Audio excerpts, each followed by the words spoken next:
بسم الله الرحمن الرحيم. السلام عليكم ورحمة الله وبركاته. معكم محمد شاهين التاعب من قناة الدعوة الإسلامية على اليوتيوب. والنهاردة هنستعرض كتاب في غاية الأهمية، كتاب فريد من نوعه فيما يخص نقد العهد القديم أو دراسة مخطوطات العهد القديم والاختلافات الموجودة ما بين مصادر نص العهد القديم. النهاردة هنستعرض كتاب من إصدارات مركز تبصير، الكتاب بعنوان سفر التكوين، الكتاب المقدس في ضوء المخطوطات والشواهد النصية، إعداد الأستاذ أحمد سبيع.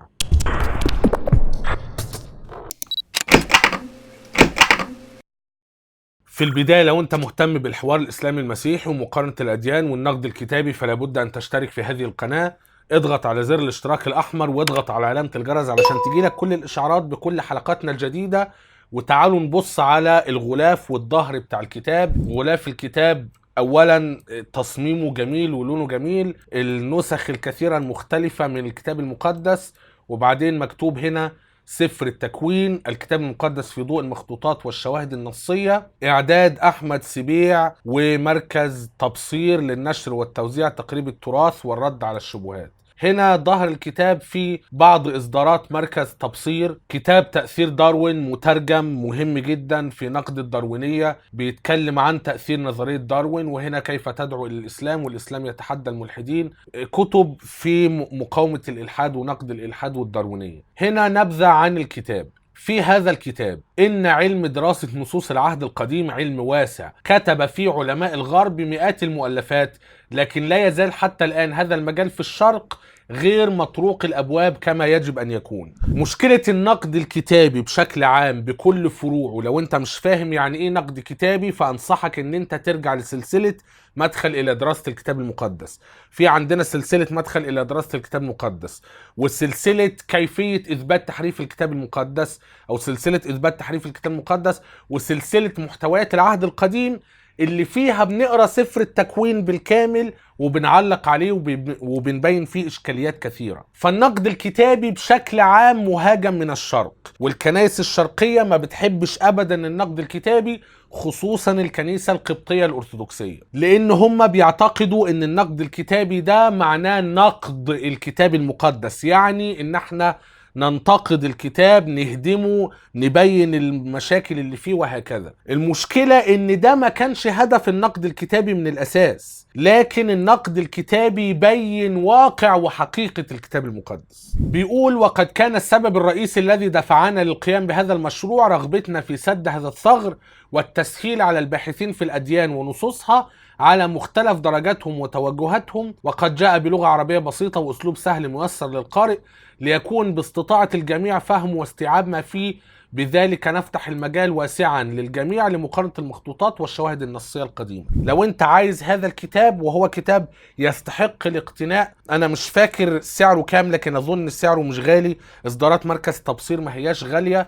ففي عندك هنا في الظهر ممكن تزور مركز تبصير على الفيسبوك او تتصل بهذه الارقام، او حتى تزور موقعهم، وممكن تطلب الكتاب عن طريق موقع سوق، بنعمل دعاية غير مدفوعة. تعالوا نطلع على الكتاب من جوه. عندي هنا نسخة PDF اهداء من صاحب المركز، وطبعا محدش يطلب مني ان انا ابعت له هذه النسخة. الافضل دعم مثل هذه المراكز التي تقدم اصدارات في غاية الاهمية بشراء الكتاب، وانتظر وقت بسيط جدا وهتلاقي الكتاب اصحاب المركز وصاحب الكتاب نشروا الكتاب على النت. اديكوا شايفين امثال الدكتور سامي عامري، الكتاب ما بيعديش عليه 6 شهور وبينشر الكتاب على النت. اخر كتاب نشره براهين وجود الله، عندك نسخة تقدر تحملها من على موقع مبادرة البحث العلمي. المهم نرجع للكتاب اللي ما بين ايدينا، سفر التكوين، الكتاب المقدس في ضوء المخطوطات والشواهد النصية، حقوق الطبع محفوظة، طبعة سنة 2019، اسم الكتاب سفر التكوين، مؤلف احمد سبيع، الطبعة الاولى كذا كذا، معلومات، جميع المعلومات كذا كذا. هنا بيقول لك تشمل تمثل اراء المؤلف وليس بالضرورة انها تمثل اراء مركز تبصير، ما علينا. طبعا هنا برضو المعلومات بتاع المركز، التليفونات والموقع بتاعهم وتويتر وفيسبوك. انا بفضل ان انت تدخل على فيسبوك، صفحتهم على فيسبوك، وتتواصل معهم هناك، او تتصل لو انت عايز تعرف الكتاب ممكن تجيبه منين باقرب واسهل طريقه بالنسبه لك. سفر التكوين، الكتاب المقدس في ضوء المخطوطات والشواهد النصيه، اعداد احمد سبيع، مركز تبصير، تصدير. بسم الله والصلاه والسلام على رسول الله وعلى اله وصحبه ومن والاه، اما بعد. فلما كان التيسير على الباحثين في مقارنه الاديان، لا سيما المتخصصين في دراسه الكتاب المقدس ومصادره واختلافاته،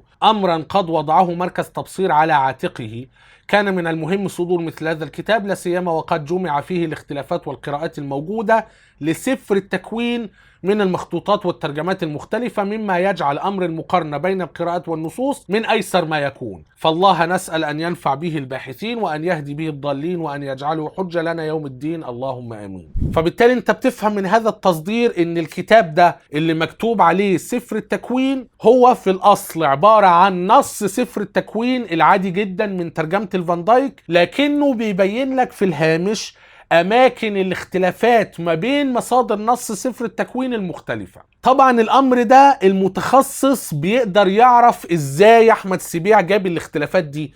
أحمد سبيع ما اخترعهاش من نفسه، أو حتى أحمد سبيع ما اضطرش إن هو يجمع كل مصادر نص العهد القديم ويقراها بنفسه ويطلع اختلاف من كل المصادر المختلفة. في مراجع أجنبية ومراجع باللغة العبرية ومراجع باللغة الإنجليزية بتحتوي على مثل هذه المقارنات ما بين مصادر نص العهد القديم المختلفة، مثل على سبيل المثال النسخة العبرية المشهورة جدا للعهد القديم اللي هي الBHS، بيبليا هيبرايكا شتوتجارتنيسيا، نسخة شتوتجارت بتاعة العهد القديم العبري، اللي هو النص القياسي اللي بيحتوي في الهامش على الاختلافات ما بين المخطوطات. لكن أحمد سبيع سهل عليك الموضوع وجاب لك مصادر أزيد حتى مش موجودة في الBHS، وبدل ما يستخدم الرموز الصعبة اللي موجودة في الBHS واللي أنا شخصيا بتلخبط فيها. يعني أنا أجد إن الUBS نسخة الجريك نيو تستمنت يونايتد بايبل سوسايتي، الرموز بتاعت الUBS أسهل من الرموز بتاعت الBHS، واحنا عملنا فيديوهين عن الUBS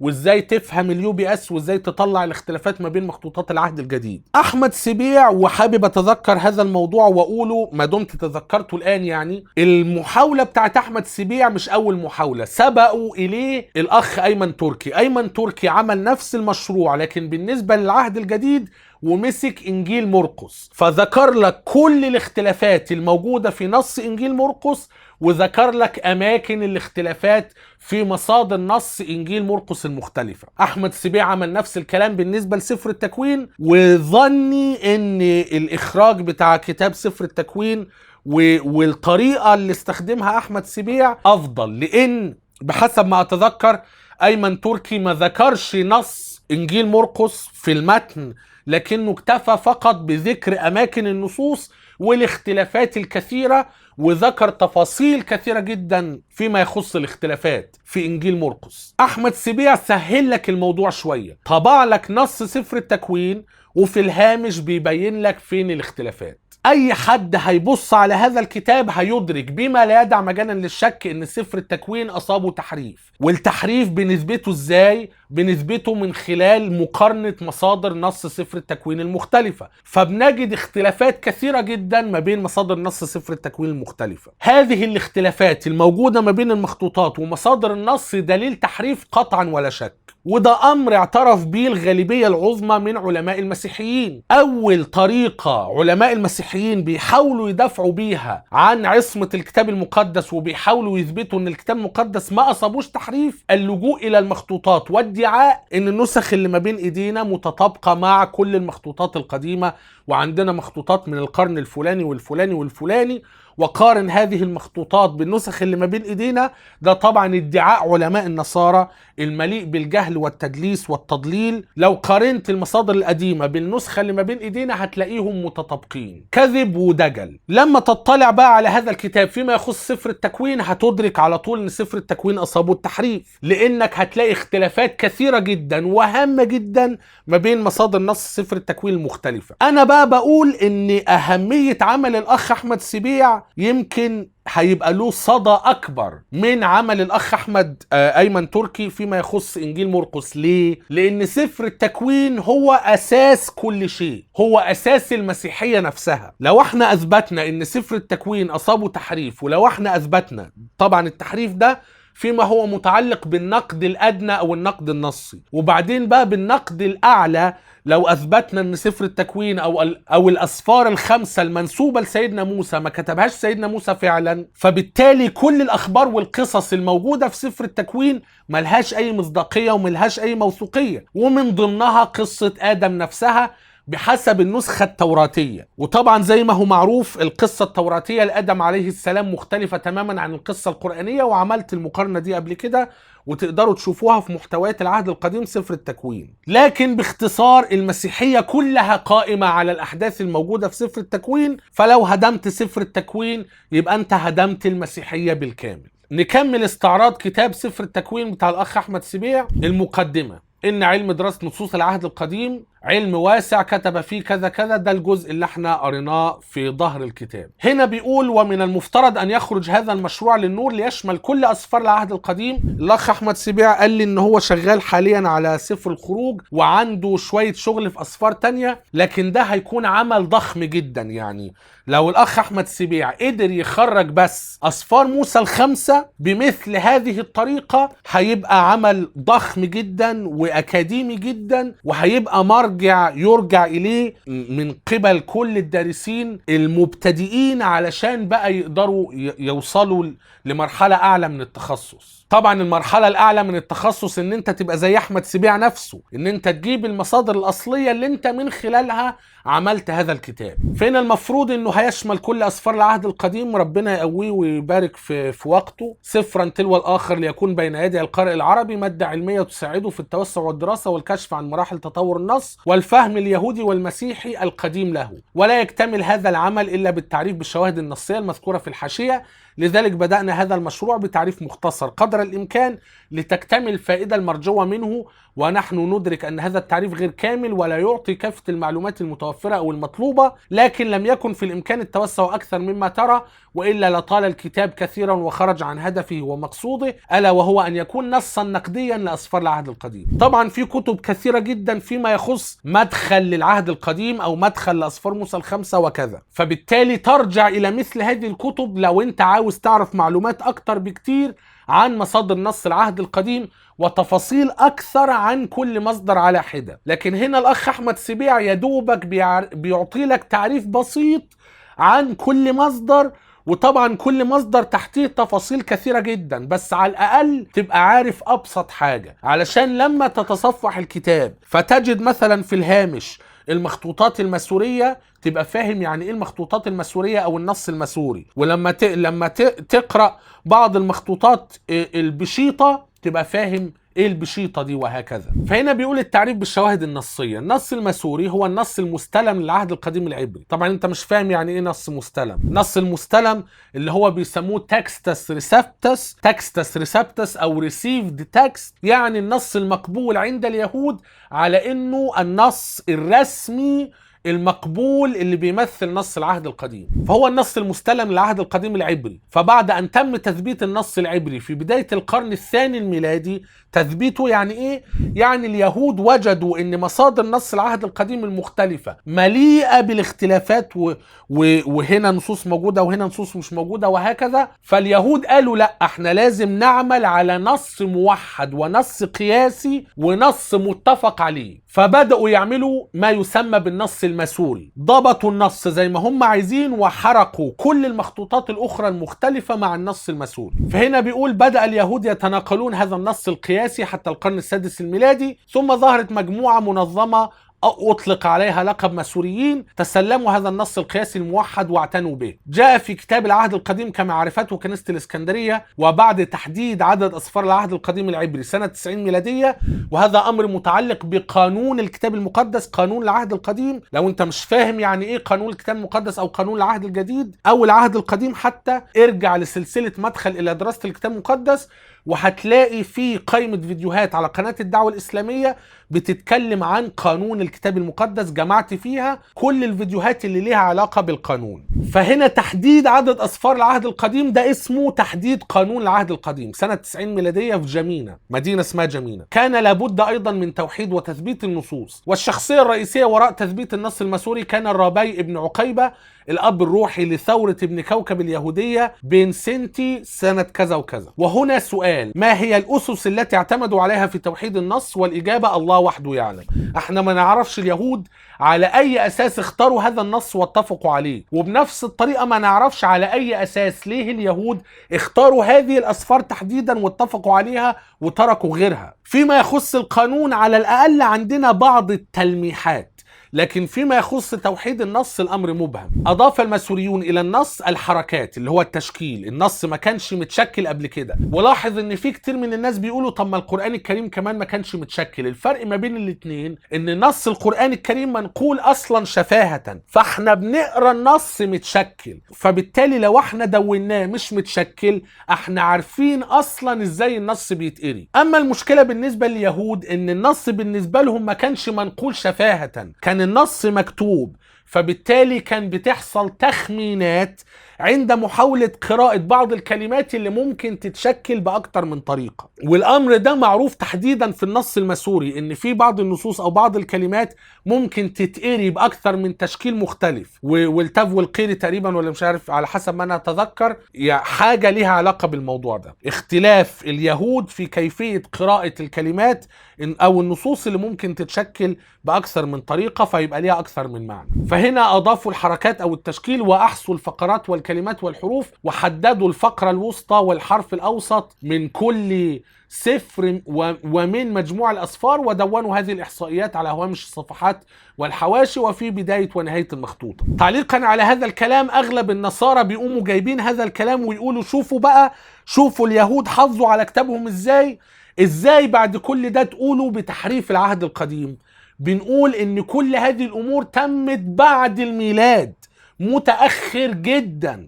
هذا لم يكن اهتمام اليهود منذ البداية، فبالتالي ما ينفعش تستدل بآخر تاريخ انتقال نص العهد القديم وتقول هذا دليل على ان اليهود حافظوا على نص كتابهم. وانا دايما بسأل سؤال في غاية الأهمية، وآسف ان انا بعلق، لكن الموضوع بالنسبة لي مهم وهو مفيد، يعني ان انت تفهم موضوع نقد الكتاب المقدس والكلام ده ونقد العهد القديم وسفر التكوين مهم قد ايه. دايما بطرح سؤال في غاية الأهمية: هل اليهود ما كانوش قادرين يحافظوا على كتابهم من التحريف؟ هل النصارى ما كانوش قادرين يحافظوا على كتابهم من التحريف؟ كانوا قادرين بس ما عملوش كده بغض النظر عن الأسباب، لكن كانوا يقدروا يحافظوا على كتابهم زي ما المسلمين حافظوا على كتابهم. فهنا دونوا هذه الإحصائيات على هوامش الصفحات والحواشي وفي بداية ونهاية المخطوطة. نسخ المسوريون آلاف المخطوطات من هذا النص الموحد، فكانت النتيجة مخطوطات شبه متطابقة، ثم تخلصوا من سائر المخطوطات.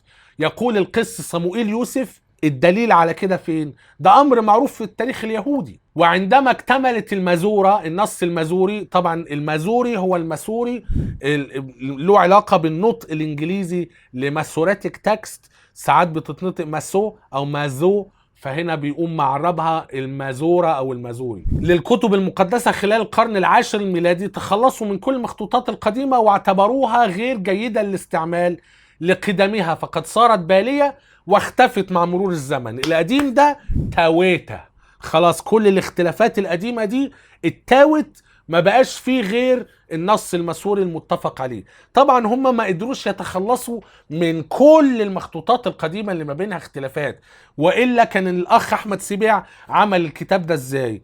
تم اكتشاف الكثير من المخطوطات القديمة، لأن أكيد اليهود في كل العالم مش هيقدروا يتخلصوا من كل مصادر النص المختلفة، لكن بتوع النص المسوري اللي عملوا النص المسوري كان ما بين ايديهم مخطوطات اخرى اقدم ما بينها اختلافات كثيرة، تخلصوا من كل هذه المخطوطات. يقول كذلك القس بولس الفغالي: وبعد ان وضعوا الحركات على النص العبري من القرن الثامن الى القرن العاشر بعد الميلاد، أتلفوا سائر المخطوطات ليفرضوا عملهم. غصب عنكم تقبلوا هذا. أيا كان السبب الذي دفع المسوريين للتخلص من سائر المخطوطات، فنحن الآن أمام حقيقة واضحة، وهي أننا لا نملك مخطوطة عبرية واحدة من القرن الثاني الميلادي وحتى القرن الثامن الميلادي، ولولا اكتشاف مخطوطات البحر الميت بداية من سنة 1947 لكنا الآن لا نملك أي مخطوطة عبرية تسبق المخطوطات الماسورية. طبعا في مخطوطات اسمها مخطوطات وادي المربعات وحاجات زي كده، لكن أغلب العلماء بيقولوا إن دي مخطوطات بتتسمى بري مازوريك تكست، يعني هو ده النص اللي فيما بعد تم الاعتماد عليه فبقى النص الماسوري. يعني باختصار نحن لا نملك من هذه الفترة من القرن الثاني الميلادي للثامن الميلادي مصدر آخر عبري مخالف للنص الماسوري. هنا بيقول أقدم المخطوطات الماسورية هي مخطوطة القاهرة، وهي تعود إلى سنة 895 ميلادية، لكن دي مش كاملة، فيها بعض الأجزاء مفقودة.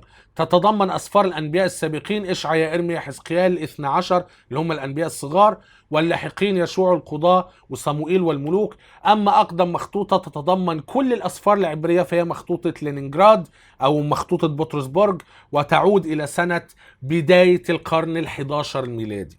يعني احنا بنتكلم عن مخطوطات من القرن التاسع 895 وبداية القرن ال11 اللي هو 1000 وكذا. يطلق على هذه المخطوطات اسم النص الماسوري، وأصبح هو أساس كافة الترجمات العربية الحديثة. في بقى مصادر تانية أو غير النص الماسوري، في حاجة اسمها التوراة السامرية أو النص السامري. التوراة السامرية يؤمن السامريون بأسفار موسى الخمسة فقط، يعني ده خلاف فيما يخص القانون، ولا يؤمنون ببقية الأسفار، وأسفارهم مكتوبة باللغة العبرية لكن بالحرف القديم الفينيقي، طريقة كتابة مختلفة. وراجع الهوامش دي لأنها مفيدة سواء في توثيق المعلومات أو في الإشارة لبعض المراجع اللي انت ممكن تقرأ باستفاضة عن الحاجات اللي بيتكلم عنها الأخ أحمد سبيع. أنا حابب إن احنا نقرأ كل هذه المقدمة ونعلق عليها لأن هي مهمة، وبعدين ندخل ونبص بقى على العمل اللي عمله الأخ أحمد سبيع فعلا. مخطوطات التوراة السامرية التي تسبق القرن الثالث عشر قليلة جدا،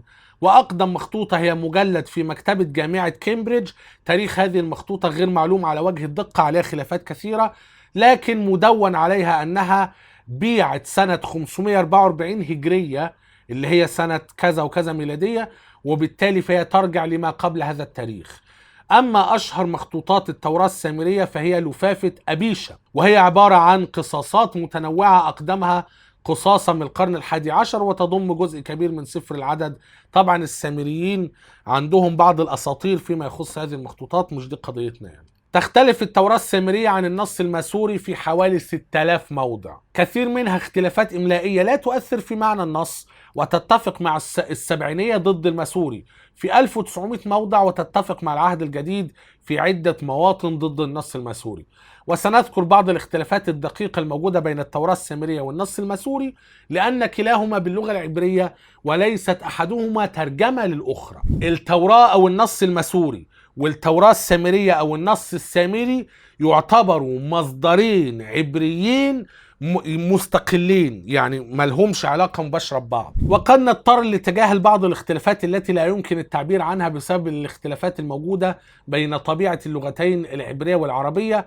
على سبيل المثال في العبرية هناك أداة تسبق المفعول به المعرف وهي إت، قد توجد هذه الأداة في فقرة من النص الماسوري ولا توجد في الفقرة المقابلة بالتوراة السامرية أو العكس. ومع ذلك لن نذكر أو لن نشير، مفروض كلمة من دول تتمسح، لن نشير لهذا الاختلاف في الحاشية لأن العربية ليس فيها ما يقابل هذه الأداة. يعني هو هيركز على الاختلافات الأهم. الكلام ده موجود في كل النسخ النقدية سواء كان الBHS أو الUBS أو حتى كتاب الأخ أحمد سبيع أو غيره. مستحيل ان انت تذكر كل الاختلافات بما فيها الاختلافات التافهة جدا. الترجمة السبعينية لغاية دلوقتي احنا بنتكلم في 3 مصادر رئيسية: النص الماسوري، النص السامري، والنص السبعيني. الترجمة السبعينية هي ترجمة يونانية للعهد القديم العبري، بدأت في القرن الثالث قبل الميلاد وامتدت 4 قرون لتنتهي في أوائل القرن الثاني.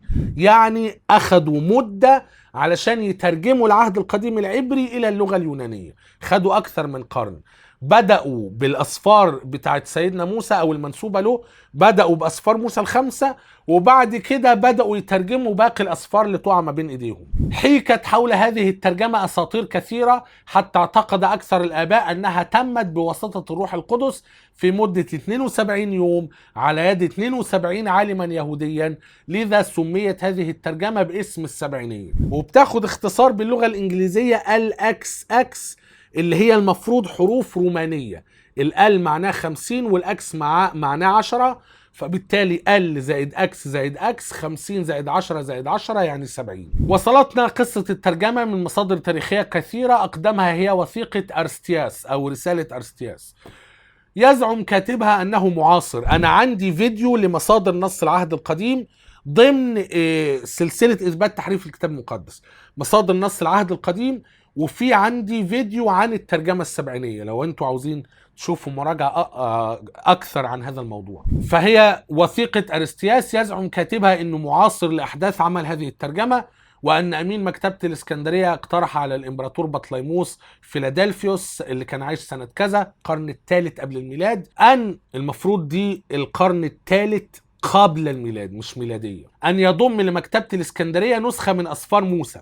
فأرسل الإمبراطور إلى الكاهن الأكبر في القدس يطلب منه أن يبعث إليه 72 شيخ 6 من كل سبط وفقا لهذه الرسالة. فقد تمت الترجمة في 72 يوم، ثم قرأت على يهود مصر فاستقبلوها بحماس شديد. يقول أبو التقليد الكنسي إريناوس أسقف ليون اللي كان في القرن الثاني الميلادي مروجا لأسطورة السبعينية في الفصل 22 من الكتاب الثالث من ضد الهرطقات: كان بطليموس ابن لاجوس متلهفا لتزيين المكتبة التي أنشأها في الإسكندرية بمجموعة من كتابات كل الرجال التي تستحق ذلك. عاوز يجمع يعني أفضل الكتب تبقى في مكتبته، ياخد هذا الشرف يعني. فطلب من شعب أورشليم أن يترجموا أسفارهم المقدسة إلى اللغة اليونانية، وكانوا في هذا الوقت خاضعين للمقدونيين، ولذلك أرسلوا إلى بطليموس 70 شيخا لينفذوا له ما أراد، وكلهم كانوا متمكنين من الكتاب المقدس، متمكنين كذلك من اللغتين العبرية واليونانية. ولكن بطليموس رغبة منه في اختبار كل شيخ بمفرده، دي بقى الأسطورة، وخشية أن يكتم المترجمون الحقيقة عندما يجتمعون سوية في ترجمتهم للكتاب المقدس، قام بتفريقهم. فالأسطورة بتقول إنه جاب 70 شيخ كل واحد ترجم لوحده، وبعدين لما قارنوا 70 ترجمة مع بعض لقوها متطابقة، فمن هنا طلعت أسطورة إن أكيد الكلام ده بوحي. طبعا القصة دي نفسها أسطورية ومفيش أي دليل على صدقها، لكنها متداولة عند النصارى، وعلشان كده آباء الكنيسة الأوائل كانوا بيحبوا جدا الترجمة السبعينية، حتى ان كتبة العهد الجديد كانوا بيقتبسوا من السبعينية في الغالب، ما كانوش بيقتبسوا من النص العبري. فهنا بيقول قام بتفريقهم وأمرهم جميعا أن يكتبوا نفس الترجمة، وكان قد فعل هذا من كل الكتب. ولما اجتمعوا معا في نفس المكان أمام بطليموس وقارن كل منهم ترجمته مع الترجمات الأخرى، تمجد الله، وقبلت هذه الأسفار كنص مقدس حقيقي، لأنهم قرأوا جميعا نفس الترجمة. يعني كل واحد قرأ ترجمته، 70 ترجمة طلعت متطابقة. مستحيل ده يحصل، أكيد دي معجزة. فهنا بيقول لك لأنهم قرأوا جميعا نفس الترجمة التي أعدها كل منهم بنفس الكلمات وبنفس الأسماء من البداية إلى النهاية، ولذلك حتى الوثنيين أدركوا أن الأسفار ترجمت بوحي الله، والوثنيين امنوا بربنا وما بقاش في وثنيين بعد كده. هنا الاخ احمد سبيع ناقل من المصدر الانجليزي The Ante-Nicene Fathers، لكن كتاب ضد الهرطقات له ترجمه باللغه العربيه في جزئين تبع المركز الارثوذكسي للدراسات الابائيه. هنا بيقول وايضا كليمنت السكندري في المتفرقات ستروماتا يذكر انها تمت بوحي الرب، فيقول لم يكن غريبا على وحي الرب الذي وهب النبوة أن يخرج أيضا الترجمة ويجعلها وكأنها نبوة يونانية. روج كذلك لهذه الأسطورة جل آباء الكنيسة الأوائل، وآمنوا أنها قد تمت بوحي روح القدس. من هؤلاء الآباء يوستينوس وإيريناوس وكليمندس الإسكندري وترتليانوس وأناتوليوس، أول مرة اسمع اسم الأب ده، يوسابيوس القيصري، كيرلس الأورشليمي، أبيفانيوس، يوحنا ذهبي الفم، وغسطينوس كيرلس الكبير وغيرهم. طبعا هو حاطط مرجع يعني مش ناقل الكلام ده من دماغه. ودفع الإيمان بقدسية السبعينية كتبة العهد الجديد إلى الاقتباس منها. هو طبعا ده يعني هل الآباء أمنوا الأول؟ طبعا كتبة العهد الجديد قبل كل هؤلاء الآباء يعني، لكن هو واضح ان كان في عند اليهود نفسهم هذه الأسطورة، وبعدين النصارى تقبلوا هذه الأسطورة من اليهود، فبذلك تقبلوا الترجمة السبعينية على انها هي نص العهد القديم.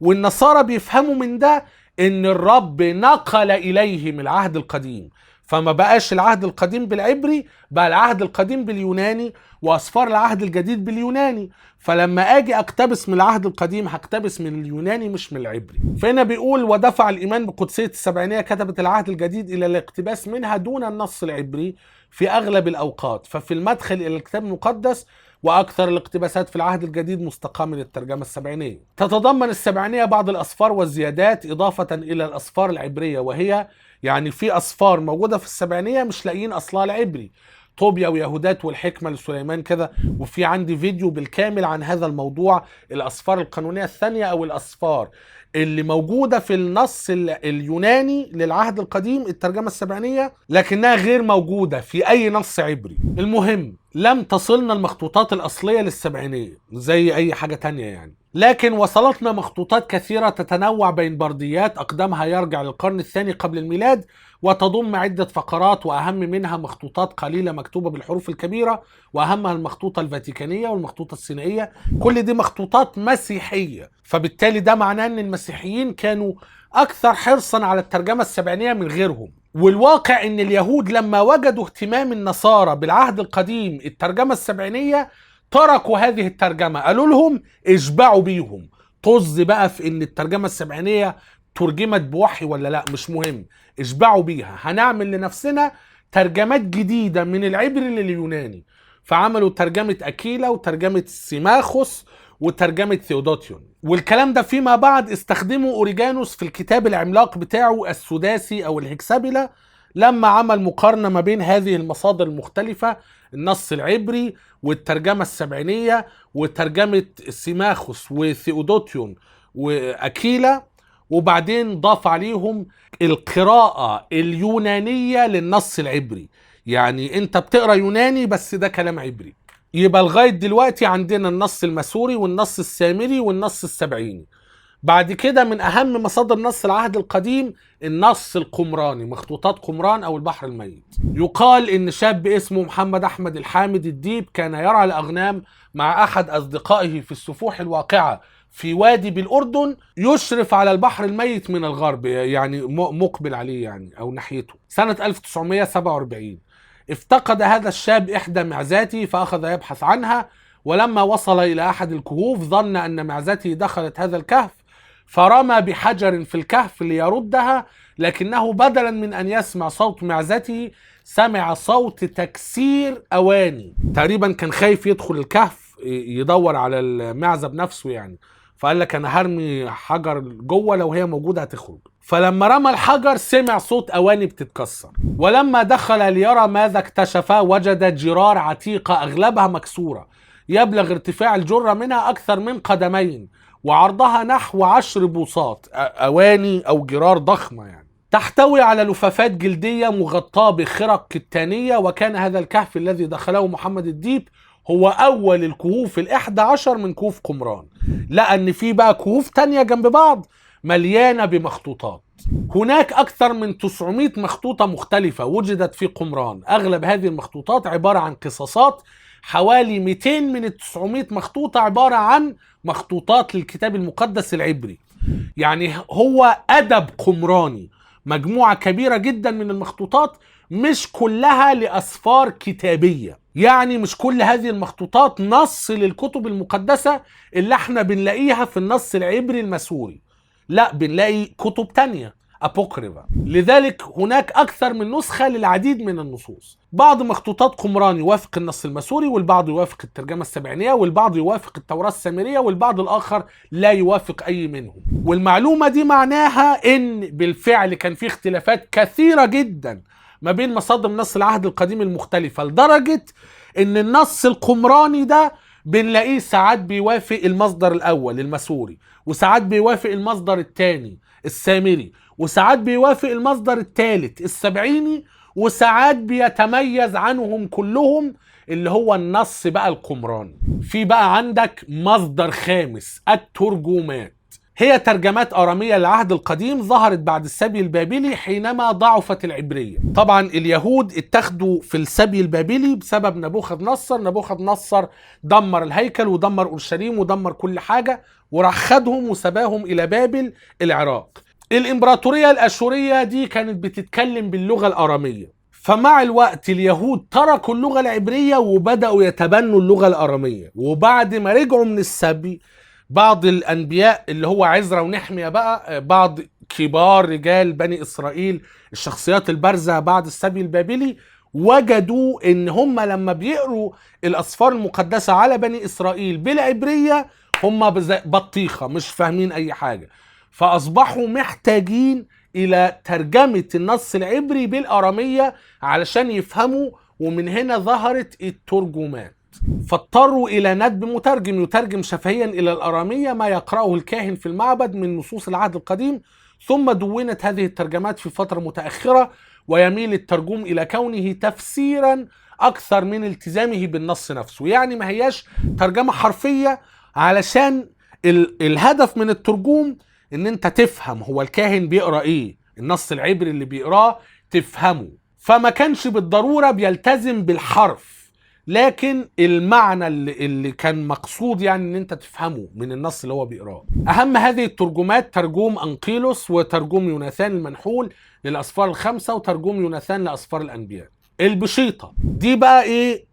ترجمات قديمة مش بالضروري يهودية، يعني اليهود نفسهم هم اللي عملوا الترجمات الترجمة الآرامية للنص العبري، واليهود نفسهم هم اللي عملوا الترجمة السبعينية الترجمة اليونانية للنص العبري. البشيطة مش بالضرورة يهود هم اللي عملوه، ولا الفولجاتا اليهود هم اللي عملوه. البشيطة أي البسيطة، وهي ترجمة سوريانية للكتاب المقدس تاريخها غير معلوم، لكنها من أقدم ترجمات الكتاب المقدس. يعتقد بعض الباحثين أنها قد تأثرت بالترجوم، والآخرون يعتقدون أنها تمت من النص العبري فحسب، وبعد الانتهاء من إعدادها تمت مراجعتها على الترجمة السبعينية حيث كانت هي الكتاب المقدس للكنيسة حينئذ.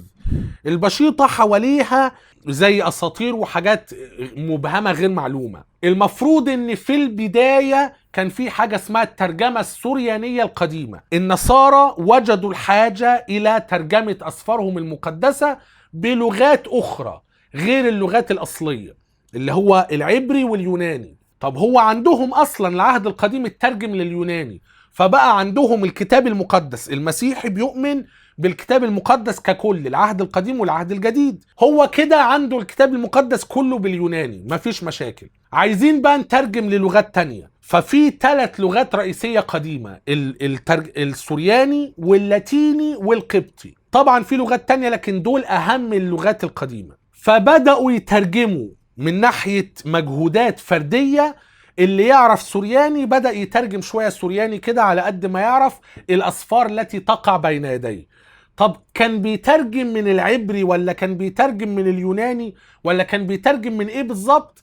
هذه الأمور مبهمة. مع الوقت بدأ تظهر ترجمات كثيرة سوريانية قديمة مختلفة، فأصبحت هناك الحاجة إلى البشيطة. إيه البشيطة دي بقى؟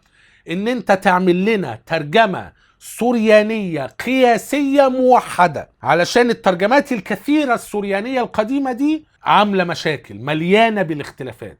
نفس الكلام حصل مع الفولجاتا. أنا عندي فيديو عن الفولجاتا، تقريبا ما عنديش فيديو عن البشيطة، لكن نفس الكلام اللي عن الفولجاتا هو اللي حصل مع البشيطة. في الفولجاتا النصارى الأوائل وجدوا الحاجة إلى أنهم يترجموا أسفارهم للغة اللاتينية. ففي البداية في عندنا الترجمة اللاتينية القديمة، كل واحد على قد مجهوداته الفردية بحسب ايه اللي بيقع تحت ايده بيترجموا للاتيني.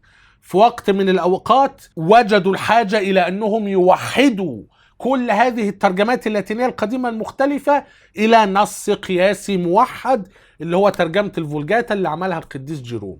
طيب الفولجاتا برضو أي الشعبية، هي ترجمة لاتينية للكتاب المقدس قام بها قديس الكنيسة جيروم. وحلو مصطلح قديس الكنيسة دي بدل القديس جيروم، يعني هبقى استعمل المصطلح ده. قام بها قديس الكنيسة جيروم من العبرية في الفترة ما بين كذا. وبرضو في بعض الأمور المبهمة حوالين ترجمة الفولجاتا، وهل الفولجاتا كلها من العبرية ولا لا؟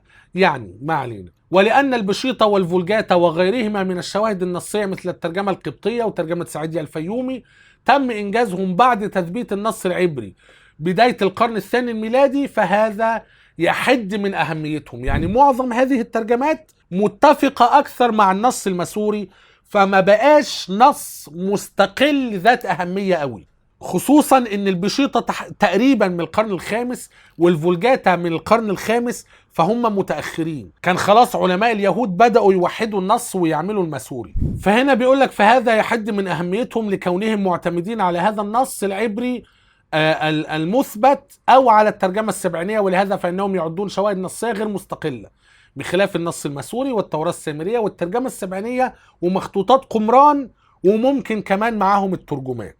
إرشادات الكتاب، إزاي بقى تقرأ الكتاب؟ قال لك النص بالأعلى هو نص ترجمة الفان دايك أو البيروتية، واخترناها لأنها هي الترجمة الأشهر في العالم العربي، وهي تمثل النص الماسوري في غالبها، وبالأسفل القراءات المختلفة. الكتاب الباقي الكتاب عبارة عن كده: ترجمة الفان دايك والاختلافات.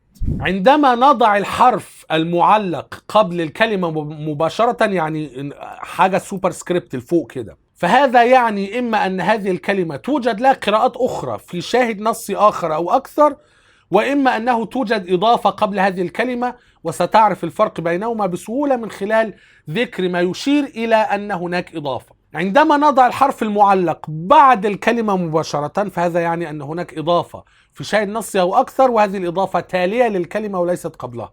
فهنا عندك قبل الكلمة وبعد الكلمة. ماشي. طبعا لما نتصفح النص نفسه هنفهم أكتر. عندما يكون الحرف المعلق مكرر مرتين في نفس الفقرة، فهذا يعني أن ما بين الحرفين المعلقين بأكمله له قراءة أخرى. يعني يكون الحرف المعلق مكرر مرتين هنا وهنا، يعني كأنه ما بين قوسين. هنا قال لك المصادر اللي رجع ليها: مصادر الشواهد النصية، النص المسوري، البي اتش اس، النص المطبوع اللي المتن نفسه هو النص المسوري، معتمدين طبعا في الأصل على مخطوطة لينينجراد. التوراة السامرية ليها نسخة كده بتاعت فون جال وأوغست مش عارف مين، السامرتيان توراة. الترجمة العربية لتوراة السامريين حسيب شحاتة. لو انت قدرت تجمع المصادر دي عندك PDF تبقى برنس. مقارنة النص المسوري بالتوراة السامرية وقراءات المخطوطات برضو مرجع تاني. الترجمة السبعينية في نسخة نقدية قياسية للسبتجنتا اللي هي الترجمة السبعينية، وفي برضو رجع للراهب أبيفانيوس، دي نسخة للسبتجنتا رجع لها، وبعدين دي نسخة تانية The Septuagint Version of the Old Testament English Translation.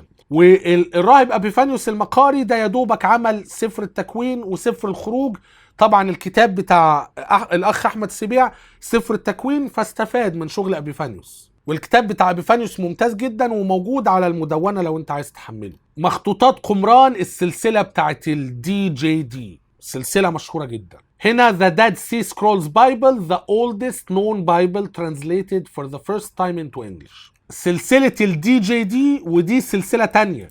DJD مبلغ مهول من المال، فكون ان الاخ احمد السبيع رجع لك DJD فوفر عليك فلوس ومجهود كتيرة جدا. لك ان تتخيل انه مع كل نص كان بيرجع لكل هذه المصادر علشان يطلع لك اللي انت هتقراه في الهامش بمنتهى السهولة. مقارنة النص المسوري بالسبعينية بتاع إيمانويل توف The Parallel Aligned Hebrew Aramaic and Greek Texts of Jewish Scripture. البشيطة، النسخة البشيطة بتاعت ليدن والفولجاتا ليها برضو نسخة قياسية. الترجوم الكال بروجكت، معرفش الكال بروجكت عبارة عن ايه، لكن واضح ان برضو في اغلب مصادر الكتاب المقدس بشكل عام في كده مجموعة من العلماء بيقوموا شغالين عليه ويطلعوا في النهاية نسخة قياسية نقدية منه.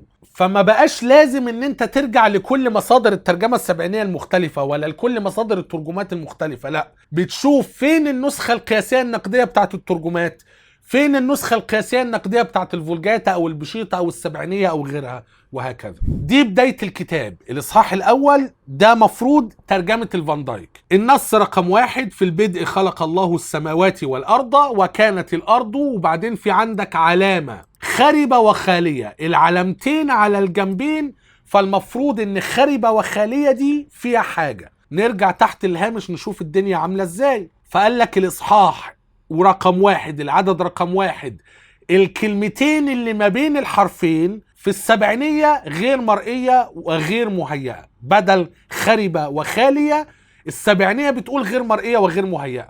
شوف الدنيا سهلة ازاي. وبعدين ده خلاص اختلاف. في اختلاف موجود في العدد السادس. تعالوا نبص كده. المفروض نفضل ماشيين كده مفيش علامات حمراء.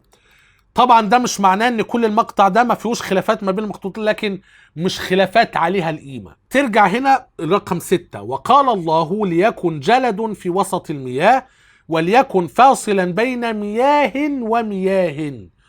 مياه دي بعديها حرف ألف، فترجع هنا تشوف ألف تضيف السبعينية، يعني بعد مياه ومياه في حاجة زيادة في السبعينية. وكان كذلك، فبالتالي السبعينية بتقول مياه ومياه وكان كذلك. طب في خلاف تاني موجود فين؟ في العدد 7 اللي بعديه على طول. فعمل الله الجلد وفصل، وبعدين في حرف ألف بعد فصل. ترجع لتحت كده تضيف السبعينية فصل الله. وبعدين في ايه تاني؟ هنا عندك وكان كذلك ما بين حرفين به بالأحمر، فتلاقي دي غير موجودة في السبعينية. يعني السبعينية ساعات بتزودها وكان كذلك في نص 6 وساعات بتشيلها. طيب وبعدين في العدد رقم 8 ودعا الله الجلد سماء، وبعدين في حرف ألف. ايه ده؟ تضيف السبعينية ورأى الله ذلك أنه حسن. ايه الجمال ده والله العظيم. يعني اللي عامله الأخ أحمد سبيع ده خطير. ودعا الله الجلد سماء ورأى الله أنه حسن وكان مساء وكان صباح يوم الثاني. وبعدين وقال الله لتجتمع كذا وكان كذلك وفي به. ففي هنا عندك العدد رقم 9 هنا اهو في اولا هنا الف ما خدناش بالنا منها تحت السماء الى الف قبل مكان، فهنا تضيف السبعينية وراء الله كذا 9 الف. السبعينية وقمران مجمع، فهنا لتجتمع المياه تحت السماء الى بدل مكان مجمع 1 ولتظهر اليابسة. ماشي. وبعدين وكان كذلك وفي به، ده في النص رقم 9. فهنا عندك 9 كذا وفي عندك التوراة السبعينية مكان، وبعدين به دي تضيف السبعينية فتجمعت المياه التي تحت السماء في مكانها وظهرت اليابسة. جزء كبير إضافة. وبعدين في عندك 11 وقال الله لتنبت الأرض عشبا وبقلا يبذر بذرا، وبعدين ألف وشجرا، ده في النص رقم 11. فهنا 11 ألف. أكثر المخطوطات الماسورية شجرا بدل يبذر بذرا وشجرا، هنا شجرا على طول. يبذر بذرا شجرا ذا ثمر على طول. بعض المخطوطات الماسورية والتوراة السامرية والسبعينية والبشيطة والفولجاتا والترجمة للسان المنحول وشجرا، فهنا في وإضافة وحذف. فبالتالي انت خلاص الصفحة دي بيت لنا كل الأمثلة. يا إما في عندك الحرف قبل، يا في عندك الحرف بعد، يا إما في عندك ما بين الحرفين. فلو قبل يا إما بدل أو في حاجة قبليها، لو بعد في حاجة بعديها أو بدل أو أين كان، وما بين الحرفين الجملة دي في بدلها حاجة. الأمر بسيط جدا، وبمجرد قراءة الهامش ده بتفهم الدنيا ماشية ازاي. طبعا بقية الكتاب ماشي بالطريقة دي، المتن بتاع الفان دايك والخلافات اللي موجودة في الهوامش. أنا آسف جدا على الإطالة، لكن حبيت أضيف قيمة إن أنا أقرأ هذه المقدمة وأقرأ المصادر وأعلق عليها. ده هيكون مفيد جدا لأي حد هيقتني الكتاب أو عاوز يعرف فكرة بشكل عام عن مصادر نص العهد القديم. أنا هكتفي بهذا القدر في هذا الفيديو. لو الفيديو عجبك اعمل لايك، وما تنساش إن أنت تشارك الفيديو مع أصدقائك المهتمين بنفس الموضوع، أو مع مسيحيين أو مع يهود. اعمل خير يا أخي. ولو كنت قادرا على دعم ورعاية محتوى القناة، لو انت شايف ان القناة تستحق الدعم والرعاية، فقم بزيارة صفحتنا على باتريون، ستجد الرابط اسفل الفيديو. الى ان نلتقي في فيديو اخر قريبا جدا باذن الله عز وجل. لا تنسوني من صالح دعائكم، والسلام عليكم ورحمة الله وبركاته.